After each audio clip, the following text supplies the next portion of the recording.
Valence bond theory, संयोजकता बंध सिद्धांत। यह सिद्धांत हिटलर, लंदन, पोलिंग व स्लेंटर महोदय ने प्रस्तुत किया। यह सिद्धांत अतिव्यापन पर आधारित है, अर्थात परमाणुीय कक्षकों के रेखीय संयोग के बारे में बताता है। Linear combination of atomic orbital के बारे में बताता है, यानी कि परमाणुीय कक्षक रेखीय संयोग द्वारा बंध का निर्माण करते हैं। ये परमाणुीय कक्षकों के रेखीय संयोग को बताता है। अतिव्यापन जितना अधिक होता है, अतिव्यापन का अर्थ होता है सीधा सा कक्षकों का मिलना। कक्षकों का मिलना, मिलाप जितना अधिक होता है वह बॉन्ड उतना ही स्टेबल बनता है, यानी कि स्थायी बॉन्ड बनने के लिए। तो अतिव्यापन जितना अधिक होता है कक्ष, उतना ही बॉन्ड क्या होते हैं, ज़्यादा मजबूत बनते हैं। तो अतिव्यापन कई प्रकार का हो सकता है। सबसे पहला अतिव्यापन है एस एस अतिव्यापन, S S overlapping. S S अतिव्यापन क्या होता है, मान लो कि एक एस कक्षक है, अतिव्यापन में सामान्यतः अर्धपूरित कक्षक भाग लेते हैं। तो एक एस अर्धपूरित कक्षक है, दूसरा एस अर्धपूरित कक्षक है। ये कक्षक पहले निकट आते हैं और निकट आकर क्या करते हैं, मिलते हैं। और मिलने के बाद के अंदर ये देखो, ये मिल रहे हैं, मिलने के बाद में मिलाप पूरा हो गया इनका, और ये कक्षक इस प्रकार से हो जाते हैं और इस प्रकार से ये बंध बनता है, ये सिग्मा बंध बनता है। और इसकी शैप को कहा जाता है सोसेज शैप। ये सोसेज जैसी ज्यामिति बनती है। सोसेज का मतलब मोटी मोटी सी, सोसेज शैप की ज्यामिति बनती है। ऐसा ऐसा अतिव्यापन के अंदर होता है। एग्जाम्पल के तौर पर H2 अणु का बनना, जैसे मान लो ये हाइड्रोजन का एस कक्षक है और ये भी हाइड्रोजन का एस कक्षक है। एस कक्षक आकर आपस में मिल गए तो H2 अणु बन गया, हाइड्रोजन हाइड्रोजन के बीच में बंध बन गया। अगले प्रकार का अतिव्यापन है पीपी अतिव्यापन। पीपी सबसे, इसके बाद पढ़ते एसपी अतिव्यापन। एसपी अतिव्यापन या एसपी ओवरलैपिंग क्या है, तो इसमें क्या होता है, एक एस कक्षक के पास एक पी कक्षक आता है। अपने जानते हैं एस कक्षक गोलाकार होता है, यानी कि स्फेरिकल होता है। पी कक्षक डंबलाकार होता है, डंबल शेप होता है। अब ये एक दूसरे के नज़दीक आते हैं, मिलते हैं। ये एस कक्षक नाभिक के चारों तरफ गोलाकार होता है और पी कक्षक होता है द्विडंबलाकार होता है। ये नाभिक के चारों ओर दो डंबल होते हैं, इस प्रकार से द्विडंबलाकार। ये कक्षक आपस में मिलते हैं, तो ये मिल रही हैं, यहाँ पर मिलाप हो रहा है इनका। मिलने की घटना को अतिव्यापन कहा जाता है। और अतिव्यापन के बाद के अंदर जो शैप बनेगी वो कुछ ऐसी है। ये देखो, ये शैप बनी है। ये इस शैप को भी सोसेज जैसी शैप कहा जाता है। ये भी एक सोसेज जैसी शैप है। और जिसने अतिव्यापन में भाग नहीं लिया वो पाली सामान्यतः छोटी रह जाती है। और ये इस प्रकार से एक सोसेज जैसी ज्यामिति का निर्माण हुआ है यहाँ पर। और ये बंध भी कैसा बंध बनता है, सिग्मा बंध बना है। तो इस प्रकार के अतिव्यापन को एसपी अतिव्यापन कहा जाता है। इसके बाद अपने पढ़ते हैं,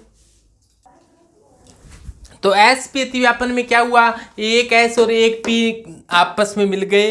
एग्जाम्पल के तौर पर अपने बात करें कि हाइड्रोजन का ये मान लो एस कक्षक है और क्लोरीन का या क्लोरीन का पी कक्षक है। ये हाइड्रोजन का एस कक्षक और क्लोरीन का पी कक्षक मिला है, तो एसपी अतिव्यापन हो गया। तो ये क्या बन गया, अब इसको कहेंगे H और Cl अणु बना है। यहाँ पर HCl अणु का ये बंध है, H और Cl का बंध है। इसी प्रकार से आता है PP overlapping. PP overlapping, PP overlapping में क्या होता है, पी का पी के साथ मिलना क्या कहलाता है, पीपी ओवरलैपिंग कहलाता है। जैसे पीपी समाक्षीय,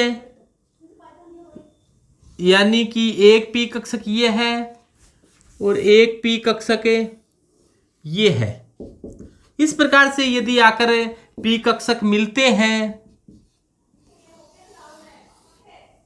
पी कक्षक यहां पर मिल रहे हैं, इस प्रकार फेस टू फेस मिल रही हैं, फेस टू फेस मिल रही हैं, तो इस प्रकार को क्या कहा जाता है? एक्सियल ओवरलैपिंग कहा जाता है। इसे क्या कहेंगे? एक्सियल ओवरलैपिंग कहेंगे, यानी कि समक्ष अतिव्यापन कहेंगे। और समक्ष अतिव्यापन से क्या हुआ है? ये मिल गए और मिलने के बाद में वही सॉसेज जैसी ज्यामिति बनी है और ये बन चुकी है सॉसेज जैसी ज्यामिति, और यहाँ पर ये अतिव्यापन हो गया है पी कक्षकों का, और ये बंद कैसा बन गया है?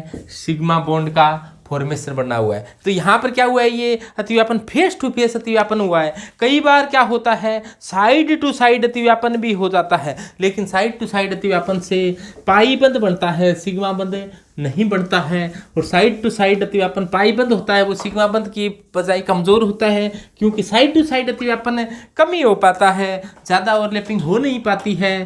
तो जैसे एक ये पी कक्षकता और एक ये पी कक्षकता, और ये साइड टू साइड अतिव्यापन किया है इन्होंने।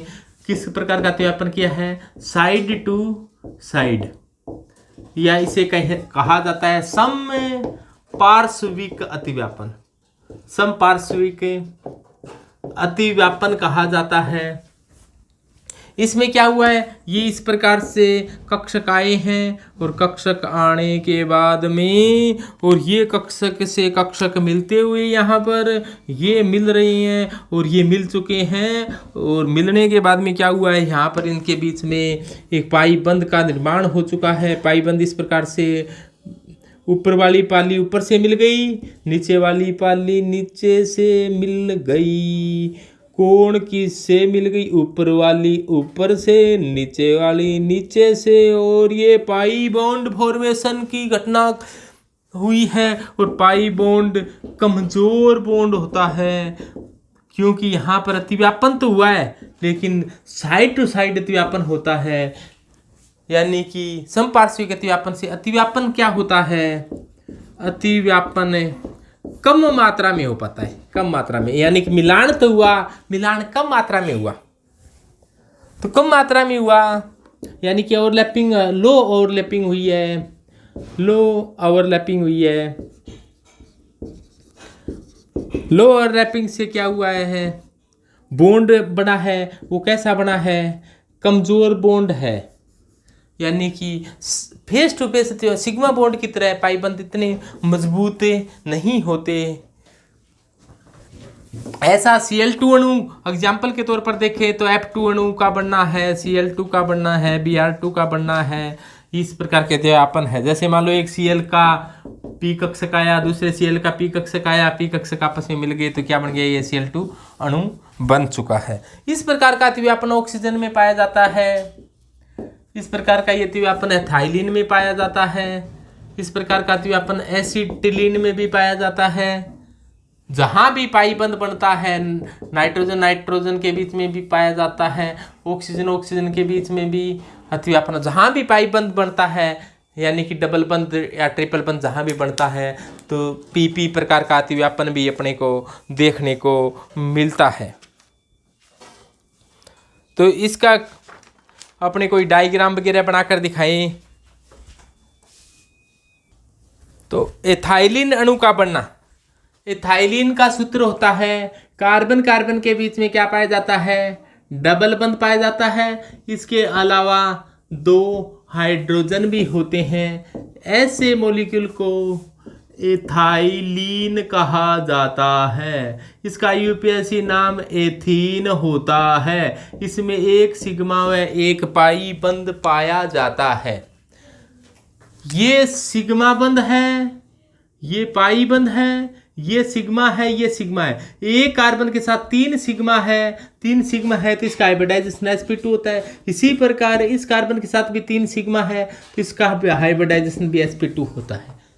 हम जानते हैं कि sp2 हाइब्रिडाइजेशन होता है, उसकी ज्यामिति होती है वो त्रिकोणीय होती है, समतल त्रिकोणीय। तो ये कार्बन के sp2 हाइब्रिड ऑर्बिटल त्रिकोणीय ज्यामिति में व्यवस्थित होती हैं। और ये त्रिकोणीय ज्यामिति आप जानते हो कि इस प्रकार से होती है, और ये बन गई है त्रिकोणीय ज्यामिति। ये इस कार्बन की बात है, इस कार्बन के sp2 हाइब्रिड ऑर्बिटल है। p3 होते हैं, देखो दो तो यहाँ पर इस प्रकार से दिखा दिया, एक p कक्षक, जैसे मान लो ये ज्यामिति ऐसी है तो p कक्षक क्या होगा, ऐसे होगा। ये इस ज्यामिति को ऐसे मानोगे तो p कक्षक क्या होगा, अगला ऐसे होगा। तो यानी कि दो p काम आ गए, तीसरा p कक्षक है उसको इस प्रकार से दिखा दिया है। इसको क्या कहें, अपने pz कक्षक कहा जाएगा। जैसे दो px और py संकर्ण में पार्टिसिपेट कर लिया है। तो ये एक कार्बन की कहानी थी। ऐसी कहानी, इस कार्बन के साथ हाइड्रोजन जुड़ा है तो हाइड्रोजन का क्या होता है, ये हाइड्रोजन का 1s कक्षक अतिव्यापन द्वारा जुड़ जाएगा, तो 1s कक्षक अतिव्यापन से जुड़ जाएगा। तो ये अतिव्यापन कौन सा है, आपसे पूछ लिया जाए अतिव्यापन कौन सा है, ये s और sp2 के बीच में अतिव्यापन हुआ है, तो sp2s अतिव्यापन है। यानी जो कक्षक जिस कक्षक के साथ मिलता है वो उसी टाइप का अतिव्यापन होता है, उसका नाम देते हैं अपने। अब देखो इस कार्बन की क्या कहानी है। इस कार्बन में भी sp2 हाइब्रिडाइजेशन है, तो इसकी भी ज्यामिति समतल त्रिकोणीय होगी, और इसका भी ये sp2 हाइब्रिड ऑर्बिटल है, इसका भी sp2 हाइब्रिड ऑर्बिटल है, इसका भी sp2 हाइब्रिड ऑर्बिटल है। एक ऑर्बिटल जो बच चुका है उसको अपने pz कहेंगे। ये संकृत नहीं है, जैसे देखो ये तो sp2 संकृत है, ये भी sp2 संकृत है, ये भी sp2 संकृत है। sp2 संकृत तो तीन ही होंगे, क्योंकि एक s और दो p मिले तो तीन ही कक्षक बने, तीन sp2 है। तो ये जो बचा है वो कौन सा है, pz कक्षक है। तो pz कक्षक ने क्या किया, इसने ऐसा किया, pz ने pz के साथ अतिव्यापन कर लिया। ऊपर वाला ऊपर से मिल गया, नीचे वाला नीचे से मिल गया, और पाई बंद का निर्माण हुआ। यहाँ पर सिग्मा बंद हो रहा है इलेक्ट्रॉनों के सांझे से, और यहाँ पर हाइड्रोजन आकर जुड़ रही है। हाइड्रोजन का 1s कक्षक, हाइड्रोजन का 1s कक्षक अतिव्यापन कर रही हैं। तो ऐसा एथाइलिन में होता है। तो ये एथाइलिन की कक्षीय संरचना होती है। ऐसी एथाइन होती है, एथाइन, इसको दोबारा भी बताऊंगा, मैं समझाऊंगा, कई विद्यार्थियों को दिखाई नहीं दिया। अब एक होती है एथाइन। एथाइन कैसी होती है, एथाइन का डायग्राम क्या होता है, C++C, और इसके साथ क्या जुड़ा होता है, H। इस कार्बन का देखो ये सिग्मा है, ये पाई है, ये पाई है, ये सिग्मा है, हाइब्रिडाइजेशन sp है, ये सिग्मा है, हाइब्रिडाइजेशन sp है। अब देखो ध्यान से, इस कार्बन में sp हाइब्रिडाइजेशन की ज्यामिति तो कैसी होती है, रेखीय होती है।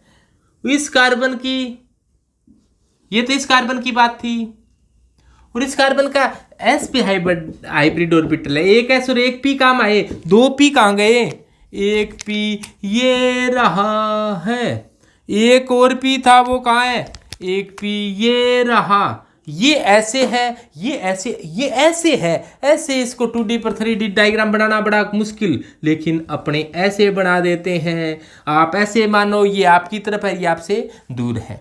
उसी प्रकार से दूसरे कार्बन के ये sp हाइब्रिड ऑर्बिटल है, और यहाँ पर ये तो sp हाइब्रिड ऑर्बिटल है, ये अनहाइब्रिड ऑर्बिटल है जिसका हाइब्रिडाइजेशन ही नहीं हुआ, और ये इनके दो p कक्षक बच गए थे वो। और इन दो p कक्षकों में ये जैसे मान लो px ने क्रिया py और pz है, जो भी यहाँ काम आ गए उसके बचे हुए वो दो हैं, और इसने ऊपर वाले ने ऊपर वाले से क्रिया की, नीचे वाले ने नीचे वाले से ओवरलैपिंग कर लिया, आगे वालों ने आगे वालों के साथ ओवरलैपिंग कर लिया, पीछे वाले ने पीछे वालों के साथ ओवरलैपिंग कर लिया। ओवरलैपिंग का अर्थ ही मिलना होता है, ये मिल रही हैं। यहाँ पर सिग्मा बंद बना है, यहाँ पर पाई बंद बना है, और यहाँ पर हाइड्रोजन आकर अतिव्यापन कर करे, और ये एथाइन, ये हाइड्रोजन ओवरलैपिंग कर रहा है, ये सिग्मा है, यहाँ पर ये सिग्मा हो गया, ये सिग्मा है, और ये ऊपर और नीचे दोनों तरफ मिलने से एक पाई बंद बना, आगे और पीछे दोनों तरफ से मिलने से एक पाई बंद बना। तो ये एथाइन था इधर वाला, और इधर वाला एथिलीन था इधर वाला, ये क्या है, एथाइन है। ये बेचारा एथाइन, जिसको कौन सी टिलीन कहा जाता है, एसिटिलीन है। ये कैसी टिलीन है, ये एसिटिलीन है।